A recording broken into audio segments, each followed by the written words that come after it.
CBC বাংলার নিয়মিত আয়োজন বিশ্ব সংবাদে সবাইকে স্বাগতম। শুরুতেই জানব সংবাদ শিরোনাম। মার্কিন বিমান হামলায় আল কায়দা সংশ্লিষ্ট সিনিয়র কর্মকর্তা নিহত। নির্বাচন নিয়ে সংশয়ের মধ্যেই জরুরি অবস্থার মেয়াদ বাড়ালো মিয়ানমারের জান্তা। হামাসের শীর্ষ নেতাদের সঙ্গে দেখা করলেন ইরানের পররাষ্ট্রমন্ত্রী। যুক্তরাষ্ট্রে বিমান হেলিকপ্টার সংঘর্ষ, 40 মরদেহ উদ্ধার। লেবাননে রাতভর ইসরায়েলি বাহিনীর হামলা। অভিবাসন নিয়ন্ত্রণে জার্মানিতে প্রস্তাব পাস, বিক্ষোভে হাজারো মানুষ। নোবেল শান্তি পুরস্কারের জন্য মনোনয়ন পেলেন ইলন মাস্ক। এতক্ষণ শুনছিলেন সংবাদের শিরোনাম, এখন থাকছে বিস্তারিত। মার্কিন বিমান হামলায় আল কায়দা সংশ্লিষ্ট সিনিয়র কর্মকর্তা নিহত। সিরিয়ার মার্কিন বিমান হামলায় আল কায়দা সংশ্লিষ্ট গোষ্ঠীর সিনিয়র সদস্য আবদুল্লাহ সালাহ আল জাবির নিহত হয়েছেন। সেন্টকম জানিয়েছে তিনি হুরাস আল দিন গোষ্ঠীর সদস্য ছিলেন। হামলাটি এই অঞ্চলে জঙ্গি কার্যক্রম দুর্বল করার প্রচেষ্টার অংশ। Syrian observatory for human rights জানায়, সারমাদা ইদলিব সড়কে ড্রোন হামলায় তার গাড়ি বিধ্বস্ত হয়। মার্কিন বাহিনী সন্ত্রাসীদের বিরুদ্ধে অভিযান অব্যাহত রাখার ঘোষণা দিয়েছেন। নির্বাচন নিয়ে সংশয়ের মধ্যেই জরুরি অবস্থার মেয়াদ বাড়ালো মিয়ানমারের জান্তা। মিয়ানমারের সামরিক সরকার জরুরি অবস্থার মেয়াদ আরও 6 মাস বাড়িয়েছে। জান্তা প্রধান মি অং হায়ং বলেছেন, নির্বাচন সফল করতে এখনও স্থিতিশীলতা ও শান্তি প্রয়োজন। অভ্যুত্থানের পর থেকে দেশটিকে গৃহযুদ্ধ চলমান এবং জাতিসংঘের মতে প্রায় 30 লাখ মানুষ বাস্তুচ্যুত হয়েছে। সামরিক সরকার নির্বাচনের জন্য দৃঢ় প্রতিজ্ঞ হলেও বিরোধীরা একে জনগণের ইচ্ছার বিরুদ্ধে বলছে। আন্তর্জাতিক সম্প্রদায় নির্বাচনকে স্বীকৃতি না দেওয়ার আহ্বান জানিয়েছেন। হামাসের শীর্ষ নেতাদের সঙ্গে দেখা করলেন ইরানের পররাষ্ট্রমন্ত্রী। ইরানের পররাষ্ট্রমন্ত্রী আব্বাস আরাকচি কাতারে হামাসের শীর্ষ নেতাদের সঙ্গে বৈঠক করেছেন। তিনি কাতারের প্রধানমন্ত্রীর সঙ্গেও আঞ্চলিক উন্নয়ন ও দ্বিপাক্ষিক সম্পর্ক নিয়ে আলোচনা করেন।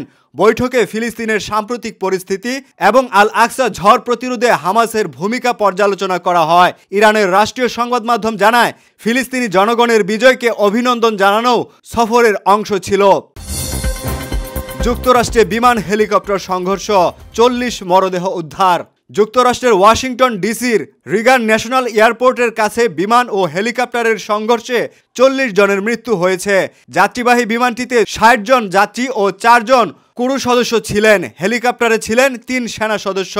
সংঘর্ষের পর বিমানটি পটোম্যাক নদীতে বিধ্বস্ত হয়। প্রেসিডেন্ট ট্রাম্প দুর্ঘটনার তদন্ত চলছে বলে জানালেও ডেমোক্র্যাটদের নিয়োগ নীতি দায়ী বলে মন্তব্য করেছেন। লেবাননে রাতভর ইসরায়েলি বাহিনীর হামলা। ইসরায়েলি বাহিনী লেবাননের পূর্বাঞ্চলে হামাসের বিভিন্ন স্থাপনায় রাতভর হামলা চালিয়েছে। ইসরায়েল দাবি করছে এসব স্থাপনা অস্ত্র উৎপাদন ও সরবরাহের কাজে ব্যবহৃত হতো। যদিও হতাহতের বিষয়ে এখনও কোনো নির্ভরযোগ্য তথ্য পাওয়া যায়নি। হিজবুল্লাহ ইসরায়েলে ড্রোন হামলা চালিয়েছে বলেও অভিযোগ উঠেছে। যুদ্ধবিরতি চুক্তি থাকা সত্ত্বেও ইসরায়েল 15 বার তা লঙ্ঘন করেছে। অভিবাসন নিয়ন্ত্রণে জার্মানিতে প্রস্তাব পাস, বিক্ষোভে হাজারো মানুষ। জার্মানির সংসদে অভিবাসন নিয়ন্ত্রণে কঠোর ডানপন্থী দল সিডিইউর প্রস্তাব পাস হয়েছে। এতে সীমান্তে কড়া নিয়ন্ত্রণ ও অবৈধ অভিবাসীদের ফেরত পাঠানোর ব্যবস্থা রাখা হয়েছে। মানবাধিকার সংগঠন ও বামপন্থী দলগুলো প্রস্তাবের বিরুদ্ধে বিক্ষোভ করছে। পুলিশ জানিয়েছে 6,000 আর আরজরা বলছে 13,000 মানুষ প্রতিবাদে সামিল হয়েছেন।